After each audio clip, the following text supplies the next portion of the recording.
Around the 10th century, they discovered that controlled reheating of steel and rapid cooling in water makes it even stronger. This new tempered steel meant longer and sharper blades. So, who was the genius who figured all this out, you say? No one really knows. Tempering techniques sort of just popped up over the centuries. Separated by thousands of miles, two legendary swords were born of this new technology around the same time. The European longsword and the Japanese samurai sword, or katana. 15th century, Japanese katana. Warrior, the samurai. Blade, 36 inches. The Japanese katana is a two-handed weapon with a single-edged blade and a stabbing point. Its signature curved blade allowed the samurai to draw the katana and cut in a single move. Yeah. And martial arts expert Bob Goodwin is here to tell me how the samurai used this blade in combat. What we have is a cutting weapon. One cut, one kill. Because it's not about standing there bashing swords together. It's about developing the footwork to where you can come around to an angle and avoid something coming in while cutting at the same time. Back in the day, they used to test the blade on the corpses of convicts. But I figured that wouldn't go down too well today.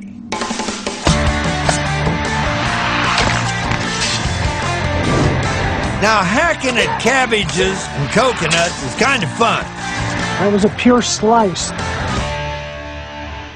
But how about something with a bit more substance, like a solid block of ice?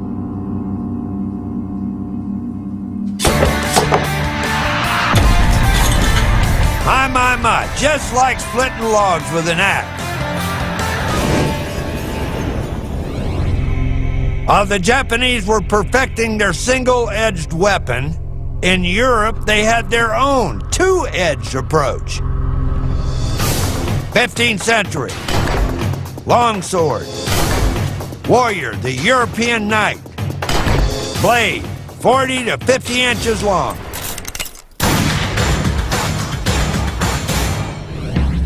Longswords have cruciform hilts, providing room for two hands.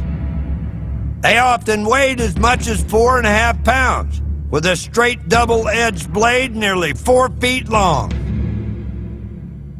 The really fine weapons of that era were balanced to where you could use it one-handed, because again, you may have a shield in the other hand or another weapon.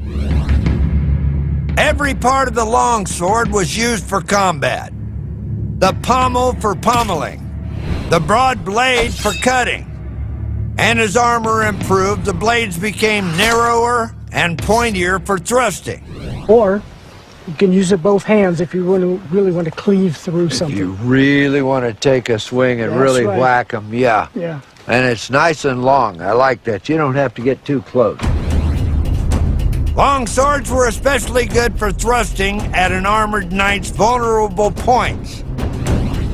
But these double edges created plenty of slashing mayhem as well. Properly sliced and diced.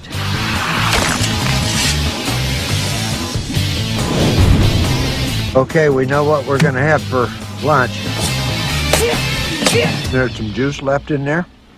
All we need is some ice. Okay, the katana sliced through the ice pretty nice. Now the longsword.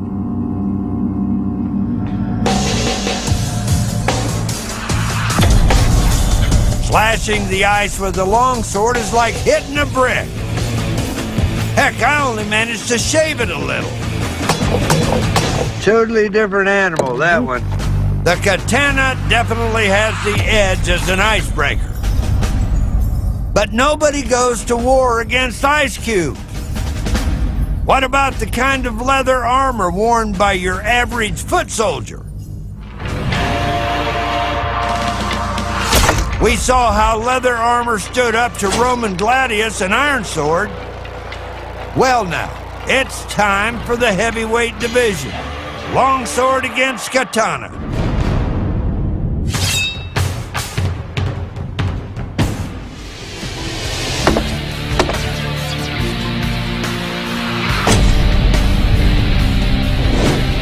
We broke some serious ribs in there, buddy. Okay. Well, let's try the katana. Let's see what it does. With its diagonal slash called the dogari, the katana outclasses the longsword in the leather armor round.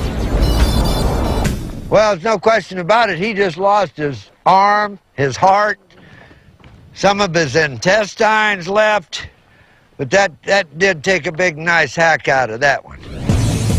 Two different weapons from the far-flung corners of the world. Both prized by the elite warriors of their culture. Both were the cutting edge of their respective armies in bloody battle.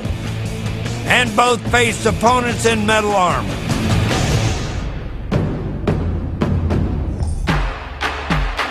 So, which is the better can opener?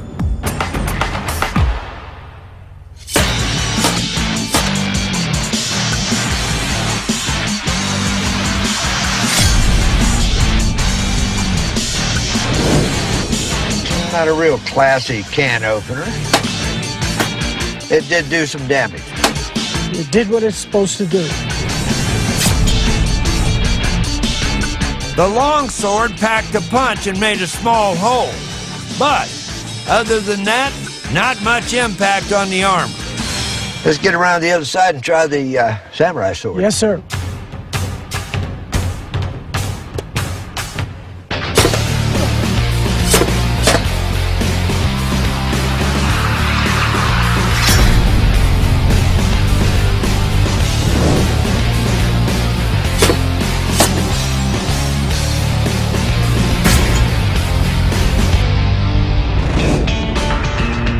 We got a lot more penetration, Yes, sir, we did.